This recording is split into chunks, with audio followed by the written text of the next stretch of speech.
He told me he met the most beautiful woman of his life on a night when no one knew where he was.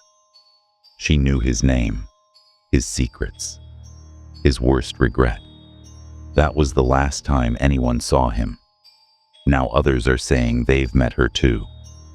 And they all describe the same thing: a woman in red who only appears to men who are alone. That's how it always starts. Not with screams, not with blood, but with a whisper. It's an urban legend in some places, a ghost story in others. But wherever you go, from Delhi alleyways to Detroit train yards, the warnings are always the same. If you're walking alone past midnight and you see a woman in red, don't stop, don't speak, don't even look. Because if she sees you, she won't forget you. Ravi didn't believe in any of that. He was a contractor, working a late job site in a half-finished business park on the outskirts of the city. It was well past midnight when he finally packed up his gear. His ride had bailed. No cabs would come that far out. So he walked. The road was empty, except for the soft hum of insects and the occasional gust of warm, dusty wind.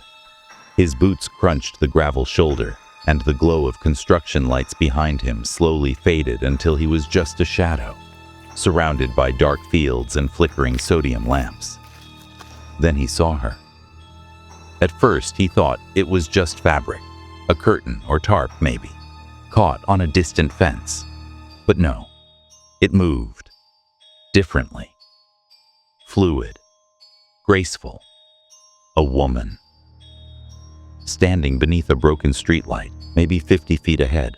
She wasn't moving, just standing, waiting. Her dress shimmered crimson beneath the dim light, like it was made of wet silk. Long black hair fell around her shoulders, and her face was tilted down, shadowed. Ravi hesitated.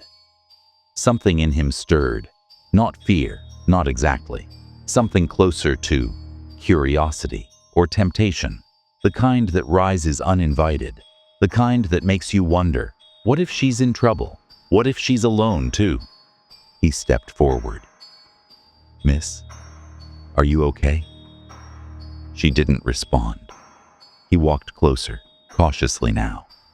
The wind shifted, and he could smell something sweet, roses maybe, or something like them. But the air had gone suddenly heavy, too still. He looked up. She was gone. No footsteps, no rustling, just gone. He froze, and then he heard it. A breath, just behind him. Not his own. A woman's voice, delicate, smooth, intimate. "You came alone." He turned, fast. No one was there, only the empty road behind him. Ravi ran the rest of the way home that night. 3 days later, he vanished. No trace, no struggle, not a single surveillance feed showing him leaving his building. But his phone? It was found on his pillow. Still unlocked. And the last thing on screen? A voice memo. Corrupted, static-filled, except one part, clear as glass. "Do you want to be seen?" It started to feel like obsession. Not for Ravi, he was already gone, but for Karan, the security consultant who took one look at Ravi's phone and felt a chill he couldn't explain. The audio file wasn't the only strange thing. Hidden in the phone's metadata were 4 geotags, all of them from places Karan recognized. Not because he'd been there, but because he'd heard the same legend before, whispered in hushed voices by night shift workers and tired drivers across the outskirts of the city. A woman in a red veil, who waits for the ones no one will miss. Karan followed the trail.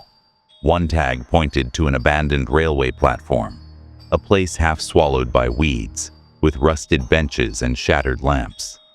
Locals called it Khatam Station. not because it was closed, because people who waited there alone didn't leave. He went at night.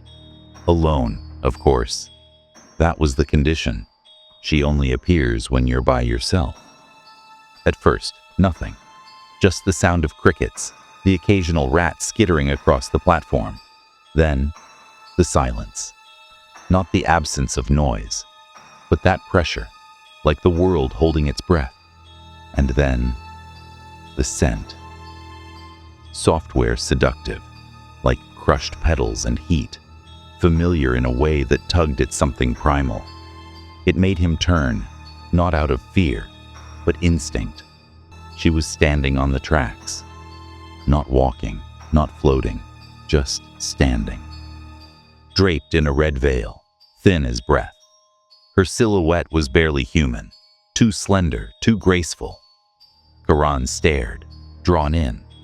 Her presence wasn't violent, it was inviting. Like the kind of gaze that makes your skin feel warmer than it should. She lifted her head, and through the veil, she smiled. Not wide, not wicked, just enough. Enough to make him feel seen. Why do you walk alone? Her voice wasn't out loud. It was inside, coiling behind his ears, pressing just beneath his skin. He couldn't answer. He couldn't move. And then, she took a step toward him. That broke the spell. He turned and ran, heart slamming against his ribs. When he looked back, she was gone. That night, he dreamt of her. Not as a ghost, but as a woman.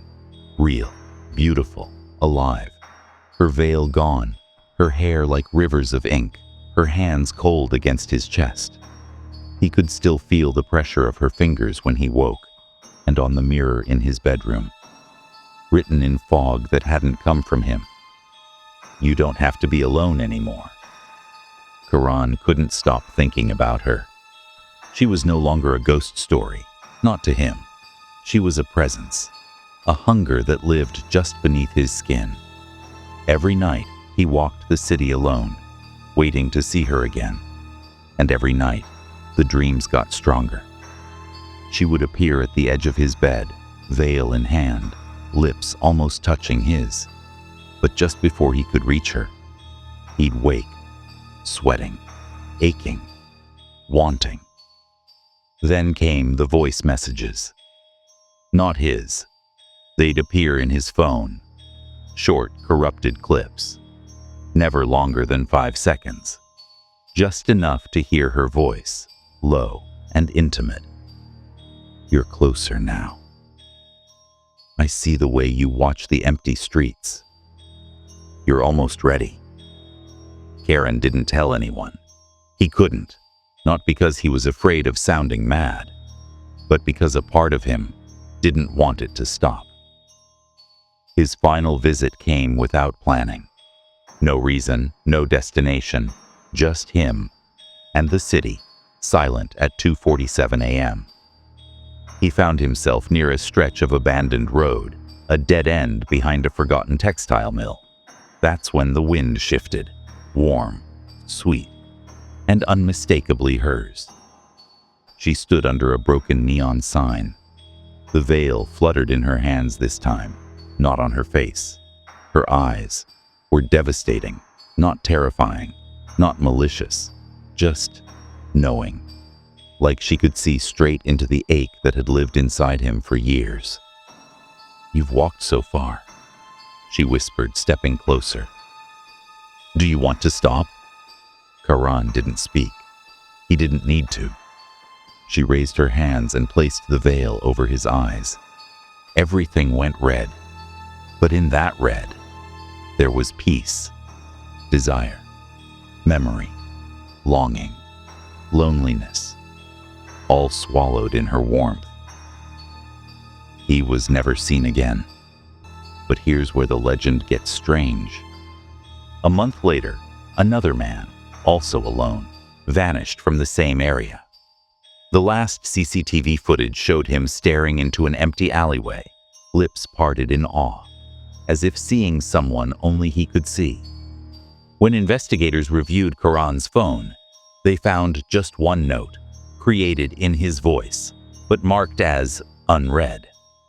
It simply said, "She doesn't haunt the lonely. She chooses them. And once you feel seen by her, no one else will ever be enough." Even now, across forums and message boards, men post sightings of her. A woman in a red veil, always near lonely stations, underpasses, or stretches of forgotten roads.